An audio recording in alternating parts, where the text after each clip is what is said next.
எல்லாருக்கும் வணக்கம்.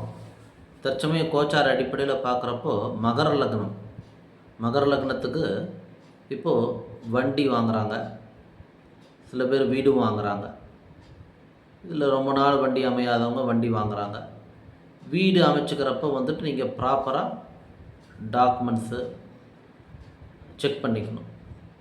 முறையாக அதை வந்துட்டு இன்னொரு அட்வொகேட்டை கொடுத்துட்டு அந்த இடத்துல ஏதாவது வில்லங்கம் இருக்குதா அப்படிங்கிற விஷயங்கள்லாம் பார்த்து வாங்கணும். நிறைய பேர் வாங்குறப்ப சில பிரச்சனையில் மாட்டிக்குவாங்கன்னு சொல்லுவாங்க இல்லைங்களா, அந்த மாதிரியான டைம் பீரியடும் இது வீடு வாங்குறப்போ. அதனால் அதில் கொஞ்சம் கவனம் வேணும். சில பேருக்கு இது வழக்கை இனிஷியேட் பண்ணுது, வழக்கு சம்மந்தப்பட்ட மாதிரியான பிரச்சனைகளும் கொடுக்குது.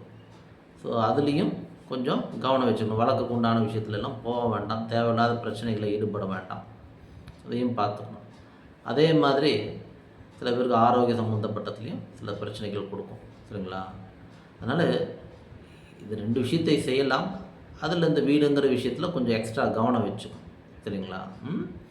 இதை கவனிச்சுக்கோங்க. அதே மாதிரி இதுக்கு என்ன பரிகாரம் அப்படின்னா, நீங்கள் முருகர் வழிபாடு, ஆஞ்சநேயர் வழிபாடு, மலை மேல் இருக்கக்கூடிய முருகர் வழிபாடு பண்ணுறது சிறப்பு. மருதமலை, பழனி இப்படி ஆஞ்சநேயர் வழிபாடு பக்கத்தில் பண்ணுங்கள், நல்ல சிறப்பான ரிசல்ட் கொடுக்கும். நன்றி, வணக்கம்.